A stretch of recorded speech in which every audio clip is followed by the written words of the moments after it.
Na quinta-feira à tarde, o pastor Corifeu me pediu para dar uma palavra, né, hoje à noite. E eu geralmente, eu tenho muitas mensagens no computador, eu vou procurando uma, porque não dá muito tempo de fazer, né, de ler, né, a gente tem que ter um texto, e tem que procurar o texto, estudar um pouquinho. Aí senão, e Deus me deu essa palavra na mente, né, primeiro livro dos Reis, capítulo 18, verso 20 e 21, eu queria ler com você. Se você quiser ler na sua Bíblia ou acompanhar conosco aqui na tela. Primeiro Reis, capítulo 18, verso 20 e 21. E a palavra foi muito impactante para mim, para a minha vida pessoal e para os momentos que a gente vive. Nós não vivemos dias muito fáceis. Vivemos dias difíceis em todas as áreas, né? Começamos o ano com aquele fogo lá em Los Angeles, né, na Califórnia, e tantos outros atos acontecendo no mundo, nas nações, e a gente fica preocupado com muitas coisas.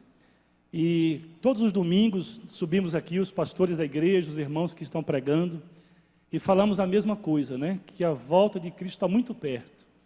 Tem gente que não acredita, né, como eu já falei para algumas pessoas no trabalho, e algumas fazem chacota, Jesus vai vir mesmo? Tem muita gente que fala isso há muitos anos. Mas, como Pedro diz, Deus não quer que você pereça, mas que todos nós cheguemos ao arrependimento. E é uma mensagem que está na boca de todos os pregadores, todos os cristãos que amam a Deus verdadeiramente, que a gente sente que as coisas estão mudando, que o tempo está mudando, que os sinais da vinda de Jesus estão todos muito, muito evidentes. Agora, o problema, queridos, é que a gente se acostuma com o caos. Nós nos acostumamos com o caos, com os problemas, com o sofrimento.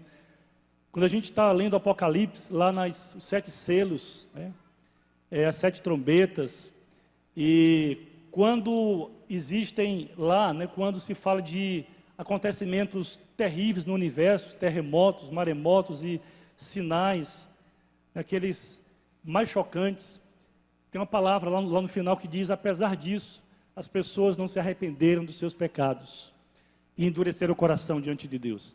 Então a gente vive dias difíceis, mas tem muita gente que está ainda muito duro diante de Deus.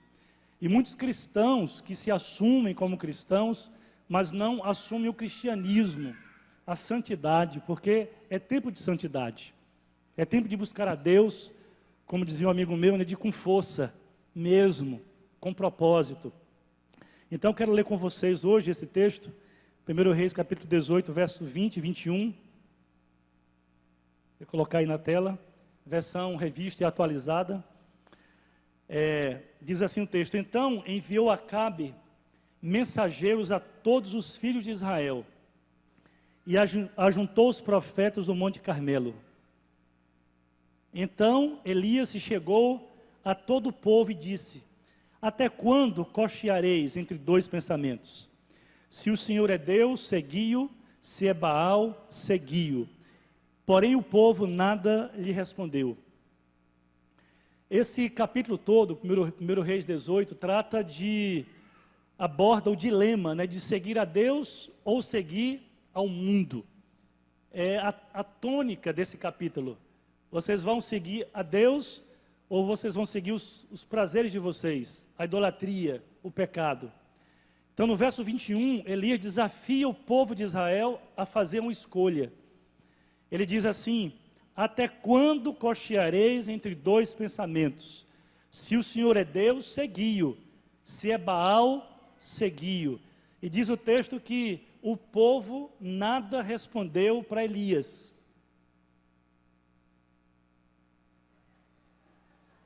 É porque minhas fotos, elas são muito feias, eu faço caras e bocas, né, aqui na igreja, aí eu vou olhar, o povo não tem uma foto decente para colocar aqui, né? Aí tem que de vez em quando dar uma parada aqui. Ok. Então, voltando aqui, queridos, Elias apresenta um dilema que nós também enfrentamos nos dias de hoje. O que é que nós queremos? Qual Deus queremos seguir? Porque veja que Elias, faz essa pergunta não às nações gentílicas, mas ao povo de Deus, ao povo de Israel. Elias reúne o povo de Deus, a nação de Israel, que estava assim desviado do propósito, mas era povo de Deus. E Elias confronta a posição desse povo. Então essa palavra não é para as pessoas que vivem fora de Deus, fora da palavra. É para as pessoas que vivem dentro da igreja. É para as pessoas que se declaram cristãos. É para aqueles que temem a Deus, mas oscilam entre seguir a Deus e seguir ao mundo ou a si mesmo. Então Elias apresenta um dilema que muitos nós hoje vivemos. E ele pede que nós tomemos uma decisão clara. Ele pergunta assim, né? Se é Deus, se Deus é Deus, se o Senhor Deus seguiu, se é Baal seguiu, mas o povo não lhe respondeu nada. Ele exige uma decisão clara, e Deus exige de nós uma decisão clara diante dele. Elias foi um profeta do Velho Testamento, um dos maiores profetas, né? Que tinha a missão de chamar o povo de Deus ao arrependimento e combater a idolatria. Porque aqui a palavra é dirigida para Israel, para as 10 tribos que deixaram de seguir Roboão, filho de Salomão, naquela divisão que houve, né? Quando Salomão morreu e Roboão assume o trono, e aí 10 tribos se distanciam, vão fazer a sua capital em Samaria, e 2 tribos apenas ficam lá em Judá. Então essa palavra é dirigida para essas tribos que viviam servindo a Deus, mas ao mesmo tempo servindo a outros deuses das nações vizinhas. Então Elias viveu numa época de decadência espiritual em Israel, durante o reinado de Acabe, que foi um dos mais perversos reis de Israel, no sentido de se desviar de Deus, né? Lá em 1 Reis 6,30 diz que Acabe, filho de Onri, fez o que era mal perante o Senhor, mais do que todos os outros que foram antes dele. 1 Reis 6,30, né? Ele pecou mais do que todos os reis, então ele levou a nação de Israel a pecar. E ainda mais, ele casa com uma mulher mais perversa ainda, idólatra, sacerdotisa do Deus Baal. Então essa mulher traz da Fenícia, né?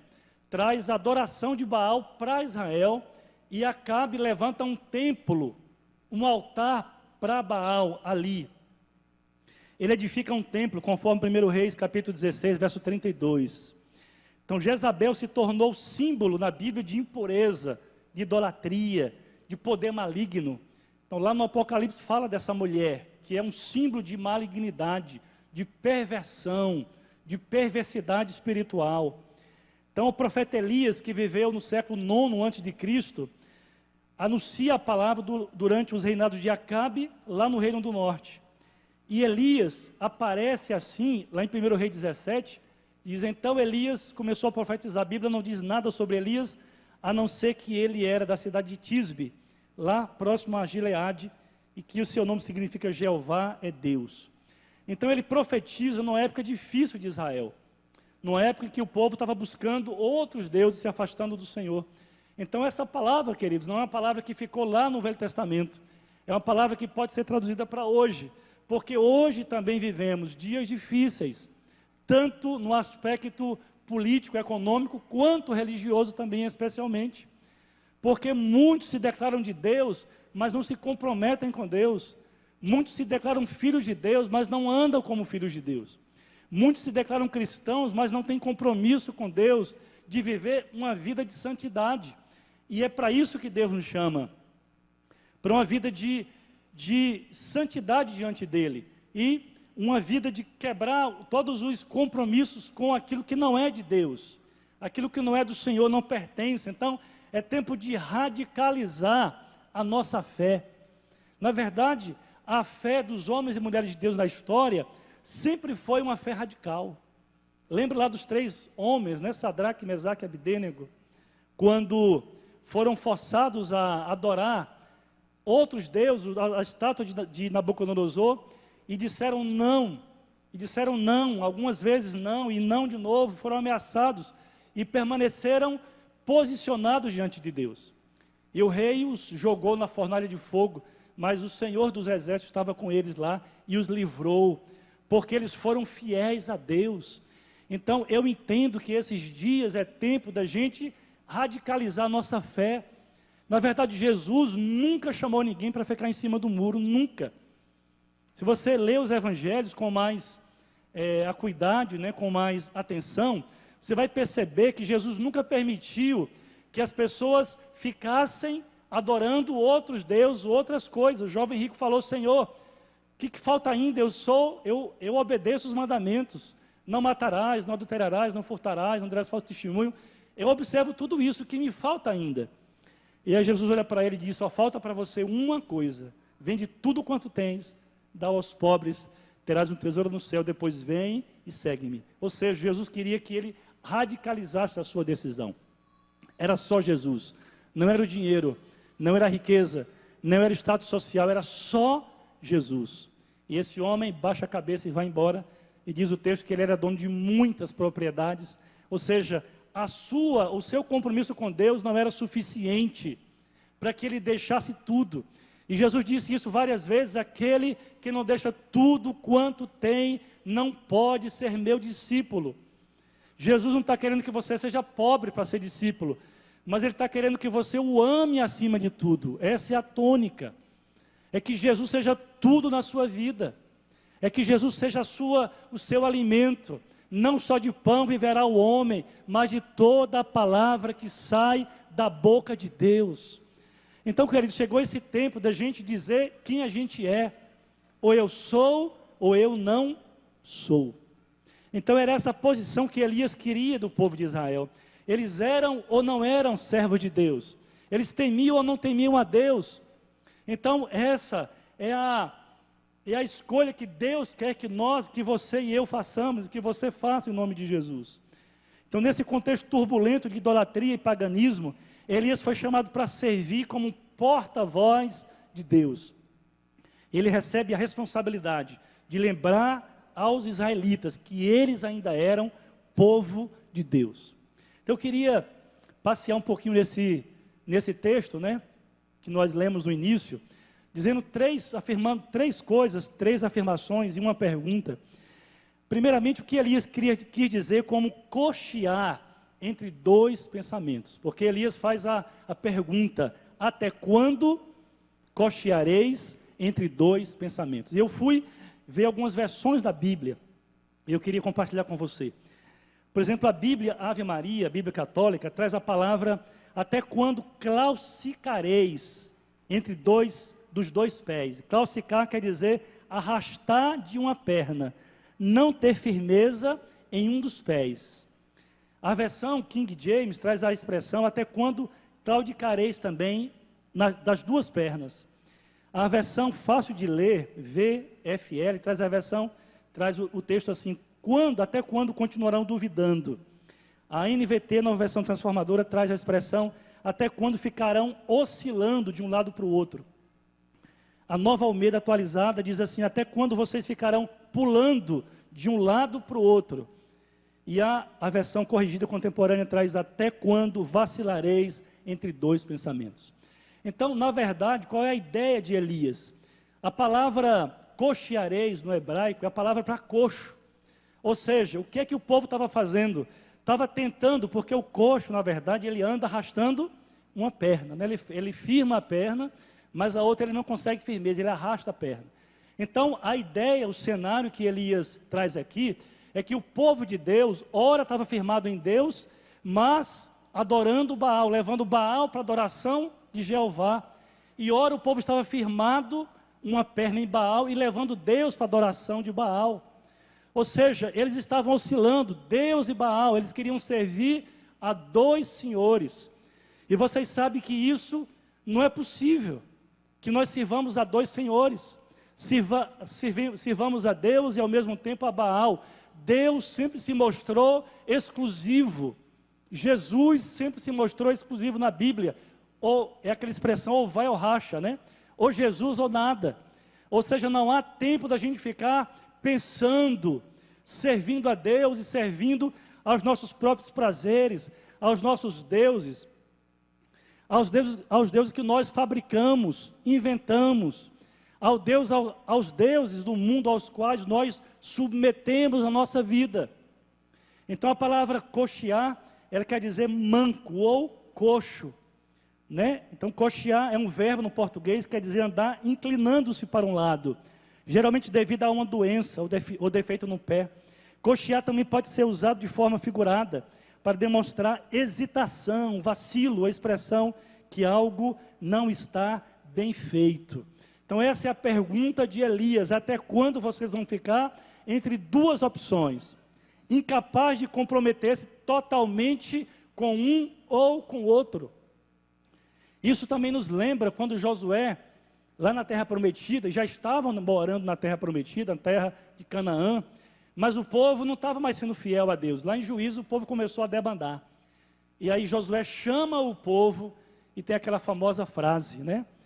Escolhei hoje a quem vocês vão servir, se ao Deus do Egito, os deuses do Egito, ou ao Deus que vocês que estão aqui nessa terra, que os adoradores adoram na terra de Canaã, mas eu e minha casa serviremos ao Senhor. Então tomar posições, queridos. Deus chama todos nós aqui nessa noite a tomarmos posições na nossa vida, porque especialmente hoje não há mais tempo de pensar, não há mais tempo de avaliar, de refletir a quem eu vou servir, e eu preciso ser autêntico. E nós vimos durante a campanha dos 12 dias, Romanos 12, 2, que nós precisamos apresentar o nosso corpo a Deus como sacrifício, não às drogas, não aos vícios, não ao cigarro, à bebida, ao álcool, não à prostituição, mas apresentar o nosso corpo a Deus, porque nós somos santos. 1 Pedro 2,6 diz assim: assim como é santo aquele que vos chamou, sede santos vós em toda a vossa maneira de viver. Então Jesus não exige nada menos do que isso, porque Ele vem buscar uma igreja santa, uma noiva pura. Então Deus não admite que nós sirvamos a Ele e ao mesmo tempo aos deuses que nós levantamos no nosso coração. Tem muitos crentes nessa situação hoje em dia, oscilando entre dois pensamentos, cocheando entre dois deuses. E às vezes é o Deus do dinheiro, é o Deus do prazer, é o Deus da libertinagem, é o Deus da riqueza, o Deus que não exige nenhum tipo de compromisso. Porque hoje se prega aí fora que Deus não exige nenhum tipo de compromisso. Qualquer pessoa fazendo o que quer, pode servir a Deus. Lógico, a mensagem do Evangelho é: vinde a mim, todos vós que estáis cansados e oprimidos, e eu vos aliviarei. Jesus quer chamar, e Ele chama a todos. Deus amou o mundo de tal maneira. Mas, queridos, é impossível nós virmos a Jesus e permanecermos com os nossos pecados, porque os nossos pecados nos destroem, os nossos pecados nos colocam no chão, e Deus não nos quer ver no chão, Deus nos quer ver no alto, contemplando a santidade dEle. Ele é adorado por anjos, querubins e serafins santos, que dizem isso dia e noite, 24 anciãos: santo, santo é o Senhor dos exércitos, santo, santo, santo é o Senhor dos exércitos, toda a terra está cheia da sua glória. Então o chamado do cristianismo é um chamado à santidade, a mudar de vida, a renunciar àquilo que nos prende, ao nosso prazer, à vaidade, que também é um Deus, ao Deus do amor, entre aspas, que recebe todo mundo de qualquer jeito, e fica do mesmo jeito, porque hoje o cristianismo, como eu falei agora, é um cristianismo light. Todo mundo pode ser cristão, pode ser crente, mas não diante de Deus, porque no dia do juízo, a Bíblia diz que Deus vai separar os bodes das ovelhas, e vai dizer a uns: vinde benditos de meu Pai, possui o reino que vos está preparado desde a fundação do mundo. E vai dizer a outros que estão à sua esquerda: afastai-vos de mim, malditos, para o fogo eterno, preparado para o diabo e seus anjos. Deus não preparou o inferno para os homens, preparou o inferno para os anjos caídos, mas para nós Ele anuncia arrependimento. E é por isso que a pregação de Elias foi: arrependei-vos, a mesma de João Batista.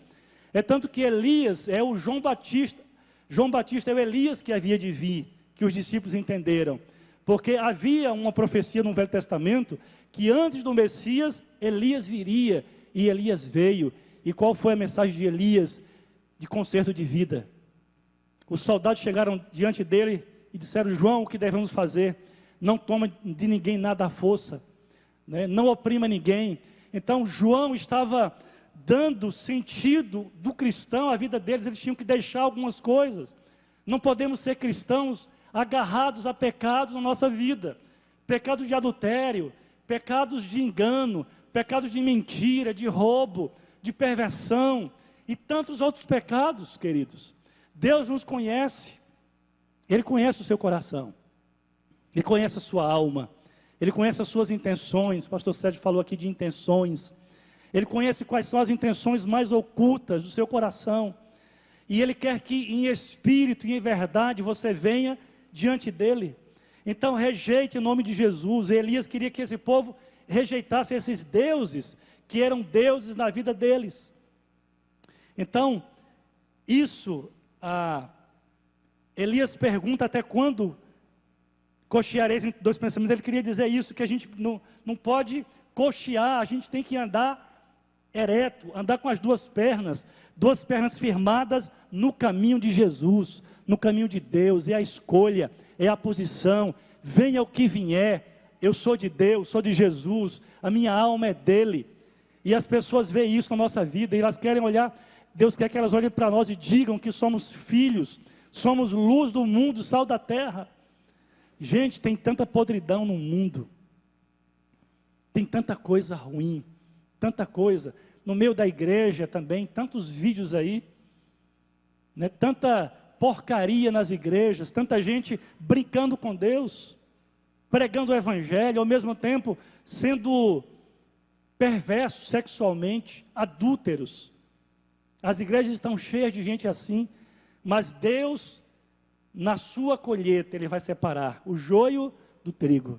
Querido, que você seja trigo em nome de Jesus, que você não seja joio, que você seja trigo em nome de Jesus. E Deus é que vê todas as coisas. Nós aqui só pregamos a palavra e apelamos, mas a decisão é sua. Então, em segundo lugar, o dilema entre seguir a Deus ou seguir ao mundo. Então Elias apresenta um dilema: seguir Deus ou seguir mundo. Elias levanta o dilema na nação de Israel, e o povo deveria escolher a quem eles iriam servir, e naquele momento, porque a decisão por Jesus não pode ser adiada. Deus exige hoje a decisão, e é isso que Hebreus diz: hoje, se ouvides a sua voz, não endureçais os vossos corações. Não é amanhã, é hoje, é o dia presente, porque o dia de Deus é hoje, porque amanhã não sei o que vai acontecer comigo. Por isso que a posição é hoje. Então, um ou outro, Deus ou Baal, a verdade ou a mentira, o povo tinha que decidir ali, naquele momento. Eles não poderiam continuar cocheando entre dois pensamentos, não poderiam continuar adorando ora Deus e ora Baal, não podiam continuar levando Deus para o culto de Baal e levando Baal para o culto a Deus. Tem algo aqui. Ele estava pedindo que tomasse uma decisão clara. Mateus 6, 24. Eu falei desse texto, mas eu quero repetir, poder colocar. Mateus capítulo 6, versículo 24. Eu quero ler o texto todo. Ninguém pode servir a dois senhores, porque ou há de aborrecer-se de um e amar o outro, ou se devotará a um e desprezará o outro. Não podeis servir a Deus e às riquezas, ou a Mamon. Mamon é um senhor, a riqueza é um senhor, mas não só a riqueza, o dinheiro, o status, o orgulho, o egoísmo, a vaidade, podem ser senhores da nossa vida. E é interessante que Baal significa senhor, e Jesus também significa senhor. Então veja que tem dois senhores, o Senhor Jesus e o Senhor Baal. E Elias apresenta os dois senhores. Qual o Senhor que vocês vão servir? Porque Senhor é aquele a quem nós submetemos a nossa vida. Então, Baal aqui está usurpando o lugar de Jesus, que não é dele, que só Jesus é Senhor. A Bíblia diz que há um só Senhor, Jesus Cristo, com letra maiúscula. Os outros são senhores com letras minúsculas. Mas quando eu coloco esses senhores com letra minúscula na minha vida, eles passam a ser o meu Senhor. Então, servir a Baal significa renunciar o direito de Jesus reinar sobre a sua vida e entregar esse reino a um outro Deus, que aqui pode ser qualquer coisa que ocupe o lugar que é somente dele. Vocês estão vendo o cenário que Satanás está armando? É você rejeitar o senhorio de Jesus e adotar uma outra coisa como seu Senhor. Vocês lembram de Jesus, quando começou o seu ministério? Ele foi tentado 40 dias. E o diabo tentou Jesus em 3 situações, em 3 coisas, né?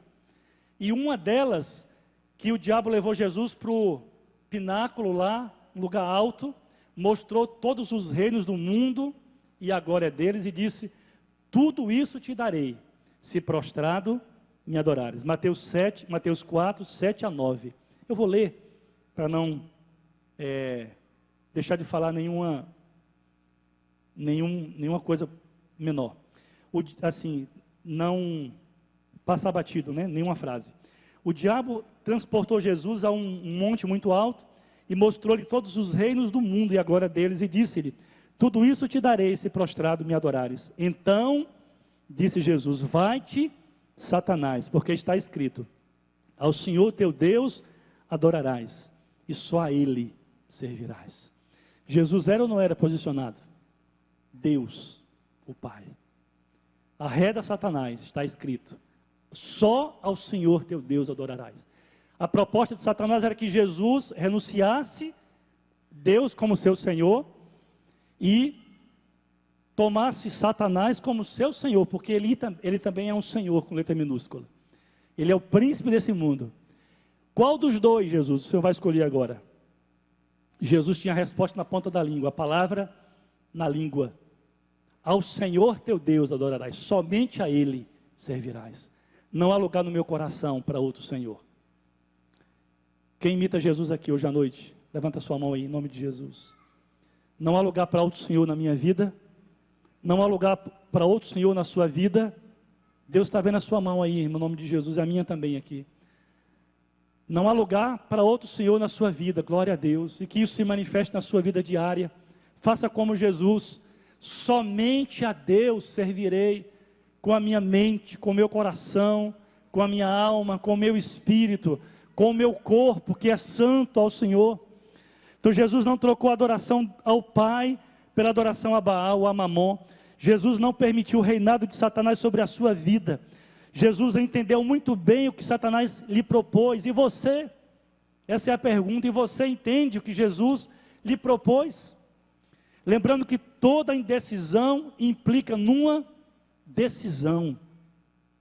E isso é muito importante e muito forte. Toda indecisão nossa para Deus implica numa decisão. Se o povo dissesse: nós não queremos escolher, eles já tinham escolhido Baal, porque eles adoravam a Baal. Aí eles estavam vivendo adorando Baal. Então Deus exige a decisão hoje. E em terceiro lugar, a fé de Elias em Deus, mesmo diante da adversidade. Elias também foi um homem posicionado, mas Elias enfrentou adversidades, perseguição, idolatria, fome, ameaça de morte. Elias foi um dos maiores profetas de Israel, como eu falei, mas o diabo não deixou de perseguir Elias. Jezabel tentou de todas as formas matar Elias. Elias se escondeu no deserto, né? E Elias foi sustentado por corvos durante 40 dias ali no deserto. Elias foi perseguido pelos profetas de Baal. Elias foi perseguido pelo rei Acabe. E mesmo diante de Deus, isso quer dizer que nós, quando nós nos posicionamos, irmãos, nós também somos perseguidos. Elias precisou pagar um preço por causa do seu posicionamento em Deus. No entanto, mesmo em momentos de desânimo, ele não desistiu da sua fé em Deus. Escolhia a Deus como Senhor, rejeitando o senhorio de Satanás sobre a nossa vida e servindo fielmente ao Senhor, não nos isenta de adversidades. Pelo contrário, quando você se posiciona mesmo, o diabo vai tentar minar a sua fé. Ele vai tentar convencer você de que Deus permite, você é crente, mas não é religioso, você pode fazer algumas coisas. Então esse mas que vai minando a nossa fé, contaminando o nosso coração, jovens, adolescentes, aqui nessa noite. São essas, cedendo algumas coisas pequenas para Satanás, que ele vai minando diante de nós. Eu nunca esqueço aquela história do camelo, a Irani sempre conta, né? E um pastor amigo meu sempre contava, que um homem estava viajando no deserto, e para dormir ele armou uma barraquinha pequenininha, que só cabia ele, e lá fora fazia muito frio, e aí o camelo colocou a patinha na barraca, e o homem espantou, e aí ele colocou de novo, e colocou, aí o viajante deixou. Depois o camelo colocou a segunda pata, né, e o homem não, e espantou o camelo, e colocou de novo, e aí acostumou. Depois ele colocou o focinho, né, e aí amanheceu o dia, o camelo estava dentro da tenda, né, e o homem estava fora, porque o pecado faz assim, irmãos, o diabo vem devagarinho. Ele vem como, com os sapatos de veludo, porque ele quer nos convencer de que você pode servir a Deus. É como Eva lá no paraíso, né? É assim que Deus disse, não comerei de toda a árvore do jardim. Não, Deus não disse isso, mas ele passou para Eva como se comesse, e Eva disse assim, não, dessa árvore a gente não pode comer, e Satanás falou assim, não foi bem assim que Deus disse, né? Se vocês comerem, vocês serão iguais a Deus. Então ele vai jogando no coração dela desejo pela fruta, né? Ou pelo fruto proibido. Dizem que é a maçã, né? Mas eu acho que era uma melancia aberta lá, bem vermelhinha, no tempo do calor. E ela ficou olhando para aquela melancia ali, né? E ela comeu, deu para o marido, ele comeu, e eles pecaram contra Deus, porque o pecado, queridos, nos rodeia. Hebreus 12 diz que o pecado nos assedia. Então a gente tem que romper, tem que largar, em nome de Jesus, tem que tomar uma decisão radical. Os servos de Deus no passado, no presente e no futuro ainda, serão servos que sofrerão perseguições. Segundo Timóteo 3,12, Paulo diz que todos que querem viver piedosamente em Cristo Jesus serão perseguidos. E nós estamos sendo perseguidos, irmãos. Estamos sendo perseguidos sim. A perseguição não é tanto quanto em outros países, mas é muito ideológica. O que você quer? E a gente tem que se decidir todo dia. É assim que se ganha a vida eterna, é perseverando. É assim que se agrada a Deus, é perseverando. É assim que se cumpre o propósito de Deus, é perseverando, se posicionando na fé. Então hoje, eu quero terminar essa palavra dizendo isso para você. A mensagem de Elias nos desafia a não nos sentarmos no muro da indecisão. Amém? A palavra de Elias, a palavra de Deus, nos desafia hoje a sair do muro no nome de Jesus. Você que é crente, você que confessa o nome de Jesus, você que confessa o nome do Senhor, não cocheie entre dois pensamentos em nome de Jesus. Grupo de louvor já pode vir, grupo de dança, ministério de dança, ministério de louvor. Fique em pé um minutinho para a gente orar. E, queridos, hoje a gente vive dias tão difíceis. Eu quero apelar e eu quero confrontar você hoje à noite a não cochear entre dois pensamentos. Deus, Jesus e o Espírito Santo não podem ser trocados do nosso coração. A fé que Deus hoje à noite nos está chamando é para uma fé viva. É para uma fé viva. O que é que eu vou ganhar? Eu vou ganhar a vida eterna com Jesus. Eu vou ganhar a salvação da minha alma. Sabe, queridos, muitas vezes eu estou orando e digo, Senhor, eu quero subir no arrebatamento da igreja. E às vezes eu digo, Senhor, não me deixa nessa terra. Eu quero subir. Eu quero estar com Cristo. Eu não quero no último dia bater a porta, Senhor, abre-nos, abre a porta. E Ele dizer lá de dentro, não vos conheço, afastai-vos de mim, vós que praticais a iniquidade. Deus nos chama a praticarmos, a vivermos uma vida santa diante dEle. É dessa forma que você e eu precisamos viver, amém? Amém? Em nome de Jesus. É dessa forma que você precisa viver na sua casa, no seu trabalho, na rua. É dessa forma, glorificando a Deus. Querido, não tem mais tempo da gente perder tempo com o mundo, com as coisas da vida. Jesus é tudo para nós. Ou Ele é tudo para você, ou Ele não é nada. ou tudo ou nada. Jesus é assim, não tem como brincar. E a palavra lá em Apocalipse 13 é para a gente voltar ao primeiro amor. Lembra-te, pois, de onde caíste, e volta a praticar as primeiras obras. O juízo de Deus vem aí, sobre as nações, mas Deus irá proteger aqueles que amam o Senhor.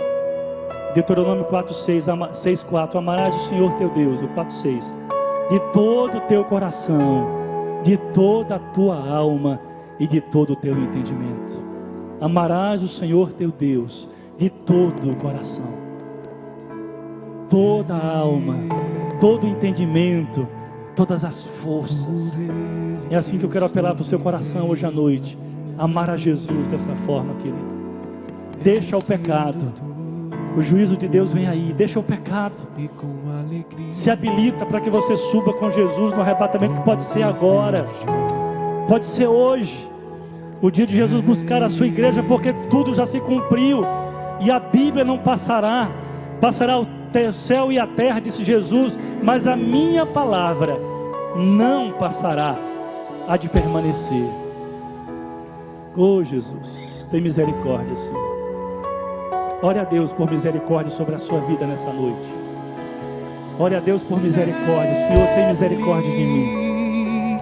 Tem misericórdia. Por Ele que eu estou vivendo a minha vida, renunciando tudo por amor e com alegria. Dono dos meus dias,